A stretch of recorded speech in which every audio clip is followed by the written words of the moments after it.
Le slalom en roller. Cet après-midi, les voisins de Pedro, le photographe, participent au ramassage de détritus dans les rues de la ville. Pour les aider, il a proposé de garder leurs petits. Ça ne doit pas être trop difficile d'occuper des bambins, songeait-il.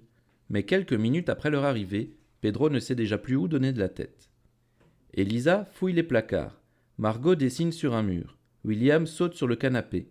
Maël pleure parce que Yanis lui a marché sur le pied. Lily boude dans un coin et Eina réclame un dessin animé. Pedro réfléchit à une activité qui pourrait occuper les enfants. Il sort des feutres et des feuilles blanches et installe tout le monde autour de la table. On va dessiner, annonce-t-il. Ravis, les bambins tracent des fleurs colorées, des maisons carrées, des papillons enchantés ou des bonhommes rieurs. Mais rapidement, ils se lassent. J'ai envie de bouger, lâche William. Moi aussi, confirme Lily. Margot et Lisa, quant à elles, quittent carrément la table en sautillant. Il faut que je trouve une autre activité, pense Pedro. Le photographe a soudain une idée. Il téléphone à son amie Marthe, la journaliste, pour solliciter son aide. Je sais que ta sœur a un magasin de location de rollers, lui dit-il. Tu crois qu'on pourrait lui en emprunter? Bien sûr, répond Marthe, je m'en occupe et je te rejoins. Marthe arrive chez Pedro les bras chargés de patins à roulettes de toutes les pointures. Youpi crient les enfants en comprenant qu'ils sont pour eux.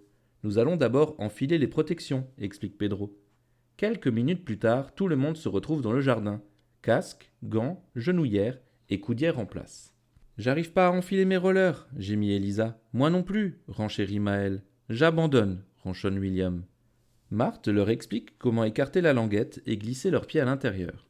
Les apprentis patineurs appliquent les conseils avec succès, chacun à leur façon. Mais ce sont ensuite les lacets qui posent problème. Je ne sais pas faire mes lacets, se plaint Yanis. Moi non plus, confirme Aina. Pedro s'assoit face à eux et leur montre sa technique. Former des boucles comme des oreilles de lapin, puis un nœud, et voilà. Bientôt, tous les enfants sont équipés. Il va maintenant falloir se mettre debout, annonce Marthe. Accrochez-vous à la corde à linge de Pedro, cela vous aidera. Lentement, le petit groupe se hisse sur les roulettes. Ah, ah, ah, s'écrie Lily en tombant sur les fesses. Oh, s'exclame Maël avant de finir les jambes écartées. Un à un, tous les petits patineurs s'écroulent dans un grand éclat de rire. Pedro, toujours assis par terre, décide de se lever pour leur montrer l'exemple. Ce n'est pas compliqué, affirme-t-il. Je n'ai même pas besoin de la corde à linge. Mais il n'est pas encore debout que patatras, il se retrouve les quatre fers en l'air. Marthe pouffe derrière ses pattes. Après plusieurs tentatives, victoire, tout le monde tient sur ses deux jambes. Bravo, les applaudit Marthe. Maintenant, nous allons apprendre à avancer. Elle fait quelques allers-retours sous le regard ébahi des enfants. T'es trop forte, s'extasie Margot. Tu feras bientôt la même chose, assure Marthe. Et c'est vrai, les enfants apprennent vite, il leur faut peu de temps pour parvenir à avancer de quelques mètres. Maintenant que vous savez avancer, on va apprendre à s'arrêter d'un coup, annonce Marthe. Je ne vais jamais y arriver, se lamente Pedro. Il ne faut jamais dire jamais, le reprend Yanis. Elisa essaye la première et réussit sous les acclamations de ses amis. Vient le tour de Lily. Le chat de Pedro qui se balade tranquillement dans le jardin ne la voit pas surgir. La petite hurle en arrivant à sa hauteur. Le félin se retourne juste à temps et saute de peur, si haut qu'il atterrit sur la tête de Pedro.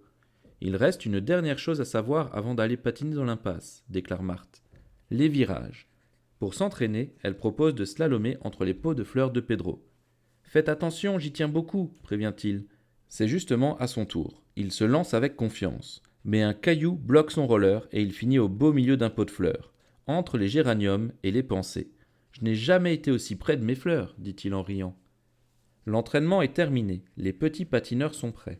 J'ai hâte d'aller me balader, trépigne Elisa. Allons-y, s'exclame Marthe. Le petit groupe avance en file indienne dans l'impasse de son quartier. Aux fenêtres, plusieurs voisins le regardent en souriant. Soudain, Marthe s'arrête. Il manque Pedro, s'inquiète-t-elle. Les enfants regardent partout et finissent par le voir arriver au pas de course. Je suis plus à l'aise sur mes deux pieds, explique-t-il. Le dessin était une activité plus calme. Quand les parents arrivent, les petits sont encore en train de patiner dans la rue. Oh non, je veux rester, geint Aina. Moi aussi, renchérissent les autres. Marthe sourit. On pourra recommencer quand vous voudrez, dit-elle. Je suis d'accord, confirme Pedro, mais cette fois, je ne ferai que prendre des photos.